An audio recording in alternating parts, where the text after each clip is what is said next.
Eu sou a professora Lívia, professora do Instituto Federal de Educação, Ciência e Tecnologia do Sul de Minas Gerais, integrante do grupo de trabalho da área de educação na cátedra Oscar Sala, do Instituto de Estudos Avançados da USP, e hoje eu recebo uma convidada muito especial para colaborar no nosso processo formativo para um uso responsável da inteligência artificial no Brasil, a pesquisadora Flávia Vivaldi. Flávia é doutora em educação pela Unicamp, mestre em psicologia educacional também pela Unicamp, especialista em relações interpessoais e desenvolvimento da autonomia moral na escola pela Unifran, magíster em programas de intervenção psicológica em contextos educativos pela Faculdade de Psicologia da Universidade Complutense de Madrid, psicopedagoga pela PUC Minas e Unicor, e integrante do GPEM, Grupo de Estudos e Pesquisas em Educação Moral, Unicamp-Unesp. Com essa vasta experiência na temática, certamente ela vai ampliar as nossas reflexões sobre o tema cyberbullying no contexto educacional. Contextualizando um pouquinho o tema, um levantamento realizado pelo Instituto de Pesquisas Ipsos revelou que o Brasil é o segundo no ranking de cyberbullying no mundo. A pesquisa entrevistou mais de 20 mil pessoas, em 28 países. No Brasil, 30% dos pais ou responsáveis entrevistados afirmaram ter conhecimento de que os filhos envolveram-se ao menos uma vez em casos de cyberbullying. Uma pesquisa encomendada pela Intel, feita com 507 crianças e adolescentes, com idades entre 8 e 16 anos, revelou os seguintes dados sobre o cyberbullying no Brasil. 66% presenciaram casos de agressão na internet. 21% afirmaram ter sofrido cyberbullying. 24% realizaram atividades consideradas cyberbullying. Os 3 principais motivos que as crianças entrevistadas utilizaram para justificar as suas ações foram por defesa, por não gostar da pessoa afetada ou por acompanharem outros que já praticavam as ações agressivas antes.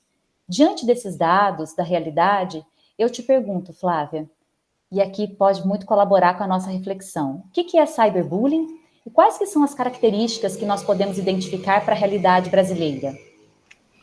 Perfeito.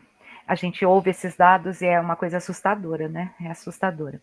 Veja, o cyberbullying, ele é uma das vertentes de violência que pode acontecer no mundo virtual, né? Então, nós temos várias possibilidades de cyberagressão. Dentre elas, o cyberbullying, né, que tem uma característica que o diferencia dos demais tipos de violência online, que é exatamente o fato de acontecer entre pares e de maneira intencional no ambiente virtual. Né? Então, é uma violência, ações violentas, intencionais, que acontecem entre pares, entre sujeitos que têm o mesmo papel social, e no ambiente virtual. Esse é o conceito de cyberbullying. Né? Então, significa o quê? Que estudantes de uma mesma escola, por exemplo, podem estar atuando exatamente nesse cenário, né? De maus tratos, de intimidação, de ações violentas contra seus pares. Né? E o cyberbullying tem sido, de fato, um grande desafio, embora não seja a única agressão virtual que esteja acontecendo, né?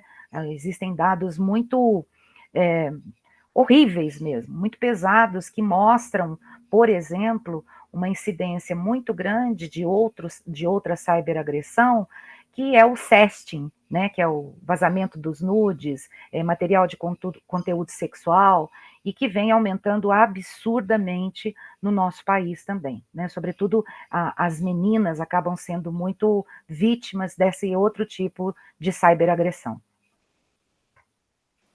Com todos esses apontamentos, né, e com essas dificuldades, você acredita que o avanço das tecnologias e a sua chegada cada vez maior às escolas, entre os jovens, né, no uso dos seus smartphones, ele colabora para esse fenômeno do cyberbullying nas escolas? Como que você vê a relação entre a tecnologia e o cyberbullying? É interessante isso, porque às vezes a gente se esquece de quem está atuando com as novas tecnologias é o ser humano. Então, eu não vejo problema nas novas tecnologias, se elas fossem utilizadas sempre para o bem coletivo. né? Eu vejo problema na conduta do ser humano, que nem sempre é coerente com o objetivo de criação, por exemplo, das novas tecnologias. Né? Então, eu não acredito que haja a intenção por parte de quem faz todo um processo de evolução das tecnologias, que está envolvido, né, nas invenções, etc. e tal, que a intenção seja gerar o mal-estar, gerar o sofrimento coletivo. Mas nós temos por trás o nosso comportamento.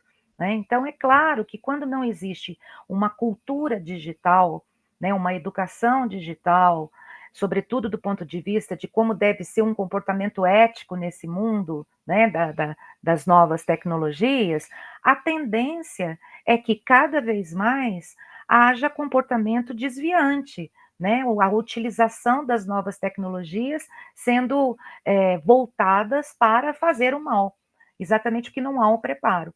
Né, e cada vez vai ficando mais sofisticado mesmo, cada vez o sujeito tem mais condições, por exemplo, de se esconder, né, por perfis falsos, por possibilidades de cada hora mudar, migrar de comunidades, enfim, não, sem deixar rastros. Então, essas novas tecnologias, quando utilizadas, né, de forma deturpada para o mal, é claro que tendem a acrescentar cada vez formas mais sofisticadas, né, de violência acontecerem, infelizmente. Mas, de novo, é o comportamento do ser humano que está por trás. Então, é no ser humano que a gente tem que se preocupar e atuar, né? Sobretudo quem trabalha com educação, e aí não só a educação formal, né? Formal de escolas e universidades, mas a educação informal, né? Envolvendo famílias e comunidade como um todo. É muito interessante, porque a gente está vivendo um momento no Brasil em que está se pensando as regulamentações, né? E como você mesmo colocou, pensando que é o ser humano quem gera os dados e quem treina essas máquinas, né? Quem treina a inteligência artificial, a gente tem um grande desafio, porque o desafio ele não é só da tecnologia, né? Ele é um desafio da sociedade, porque você traz um problema que já está posto na sociedade, e que se Exato. intensifica e que cada vez mais se refina com o uso de novas tecnologias, como a inteligência artificial disruptiva, que nós temos visto, como a deepfakes que tem utilizado e como que esse impacto tem gerado na escola, né? Então, eu queria que Exato. você falasse um pouquinho mais dessa relação, já que nós pensamos muito em pensar em processos orientadores e formativos para o uso da IA responsável, essa relação e essa importância de se construir políticas públicas e de se pensar também nos agentes como os responsáveis, os educadores, né, as famílias. Quais que são as recomendações? O que você acha que é importante a gente observar na hora de olhar para essas tecnologias e de pensar nos problemas que estão postos na nossa realidade? Bom, eu acho que a gente tem que começar por algo que parece óbvio, mas que, em geral, não é acatado. Né? Existe uma recomendação, por exemplo, da Sociedade Brasileira de Medicina e de Pediatria em relação ao tempo de tela, à utilização, né, de tela por parte de crianças e adolescentes. Começa daí, isso já não é respeitado, né? Porque se a gente considerar que só a partir de 12 anos é que eles começam, é que é indicado, né, que se utilize de 1 a 2 horas por dia, e quando a gente tem uma realidade que as crianças já têm acesso, né, a essas novas tecnologias e uma vida sempre voltada para alguma tela a partir dos 5, 6 anos de idade, então alguma coisa já está errada. Então, existe por parte das pessoas diretamente responsáveis por crianças e adolescentes quase que uma negligência em relação a recomendações médicas e recomendações legais, porque muitos aplicativos, muitas redes sociais, muitos jogos também têm uma indicação em termos de idade, que não é respeitado, que não é respeitado. Então, é uma série de equívocos, né? Não existe um limite, por exemplo, por parte dessa instituição responsável direta, família, né? Pelas crianças e adolescentes, não existe ali uma tutoria, uma monitoria para poder tirar esse sujeito, né, frágil e indefeso do ponto de vista de ser perspicaz em relação a identificar possíveis riscos. Não existe esse cuidado efetivo, existe uma grande preocupação, né? Quando a gente fala com famílias, existe evidentemente uma grande preocupação com tudo que tem acontecido, com tudo que a família tem acesso em termos de informação, casos assim extremos de violência que acabam acontecendo via, né, meios tecnológicos, mas essa preocupação acaba não tornando concretas atitudes que poderiam, de fato, resguardar a segurança dos filhos e filhas, né? Em paralelo, nós temos ainda uma lacuna gigante no nosso país no que diz respeito à regulação das plataformas. Então, por mais que seja extremamente fácil crianças e adolescentes terem acesso a conteúdos altamente inapropriados, violentos, pornográficos, né? Eles recebem isso. Uma vez que eles cliquem lá num TikTok de um vídeo que, por exemplo, esteja demonstrando armas, né, uma atitude violenta, dali para frente ele vai receber, né, por questões de identificação de algoritmos, muito material dessa natureza. Muito material dessa natureza, né? Quer dizer, nós temos pesquisas que mostram que o TikTok, por exemplo, é a ferramenta mais utilizada por crianças, por crianças. E é exatamente o lugar onde a gente tem até receita de bomba caseira, né? Então, não há uma regulação do que pode ser compartilhado, de como derrubar, né, perfis ou mensagens. Quer dizer, isso já melhorou? Já melhorou, mas ainda estamos muito longe daquilo que seria o ideal do ponto de vista legal, né? E aí uma terceira vertente que precisa também estar muito ativa em relação a essa pauta, é claro que é a educação formal, a escola, né? Durante muito tempo, a escola negou a utilização pedagógica, por exemplo, do celular. E o celular era proibido no momento que ainda não havia uma recomendação internacional para a proibição, porque agora há, né, por constatação dos prejuízos, etc. e tal, prejuízos pedagógicos, prejuízos de atenção. Então, agora há uma recomendação de proibição da utilização, por exemplo, do celular na escola. Mas quando isso não acontecia, poucas escolas, poucas instituições usaram essa ferramenta a seu favor, inclusive no sentido de instrumentalizar os estudantes do ponto de vista ético. A gente sabe que muitas escolas oferecem, né, aulas de tecnologia, mas às vezes aquilo que é abordado não é exatamente o que deveria ser. Porque o que os nossos estudantes precisam é ter um processo muito reflexivo sobre o comportamento que a gente precisa assumir quando estamos em relações virtuais, né?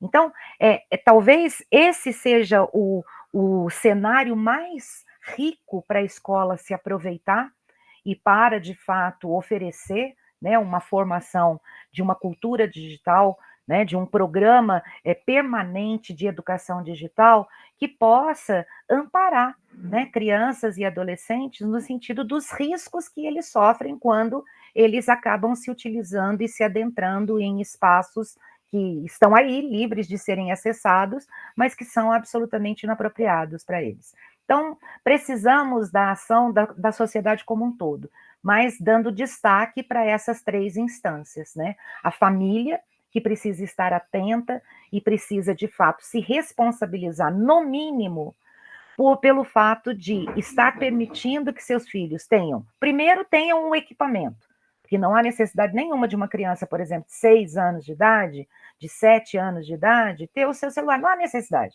não se justifica. Né? Os pais falam, mas eu deixo ele levar, porque de repente ele pode precisar de mim, e aí ele me liga da escola. Imagina, toda escola tem condições de acionar a família quando necessário. Né? Então, já começa daí. A família estar atenta para permitir que os seus filhos já tenham esse tipo de equipamento e começam a viver, né, essas relações desde muito cedo, desde muito antes do período em que eles já tenham condições de, por exemplo, antecipar perigos. Uma criança não consegue fazer antecipação de riscos, né? E quando você está ali livre e acessando espaços distintos, você está em risco. Então, essa instância família precisa ter uma outra postura, né? Uma postura de limitar o acesso né? Existem possibilidades de você programar, por exemplo, o seu celular do filho para que ele não tenha acesso a determinados conteúdos, para que haja um limite de horas de utilização. A grande maioria da família não se utiliza dessas ferramentas, né, que estão aí disponíveis para isso, para que haja um controle parental sobre a utilização da internet. Precisamos de uma legislação que seja consistente e precisamos de uma atuação da escola no que diz respeito a essa educação digital, né, a essa cultura digital mais voltada para o comportamento ético na internet, né? Muito bom, Flávio. Eu acho que a gente vai ter que pensar muito, é um grande desafio em como incorporar, de fato, a tecnologia para ser um apoio para o ensino e aprendizagem. Que eu acho que esse que é, né, uma intenção que ela vem, mas tudo isso que acontece mostra que nós precisamos de investimento, capacitação de professores, investir nesses professores, nesses profissionais, para que eles possam se preparar para algo que eles não se prepararam durante seus cursos de graduação. Então, há um grande desafio para as políticas públicas, né, nos próximos anos, para que esse uso responsável da IA, ele aconteça, vai precisar atingir todos esses grupos que você bem colocou aqui na sua fala, e esse é um grande desafio, porque é um movimento muito grande, a educação envolve muitas pessoas, muitas realidades distintas, né, seja de acesso e por aí vai, você conhece bem, você anda muito por aí. Então, eu agradeço muito a sua contribuição, a partir da sua fala, nós lá no grupo, né, e todo mundo que possa assistir, vai poder pensar e a partir desses problemas, em como é que a gente faz um bom uso das tecnologias que possa não incentivar o cyberbullying, né, mas que possa achar medidas de conter as ameaças, como você disse, de identificar esses padrões, né, desenvolver tecnologias para que a gente possa evitar que isso aconteça. Então, mais uma vez, eu te agradeço muito, estou muito feliz de ter você aqui hoje. Foi um prazer, eu é que agradeço o convite e conte comigo sempre que for necessário. Obrigada, um abraço. Um abraço.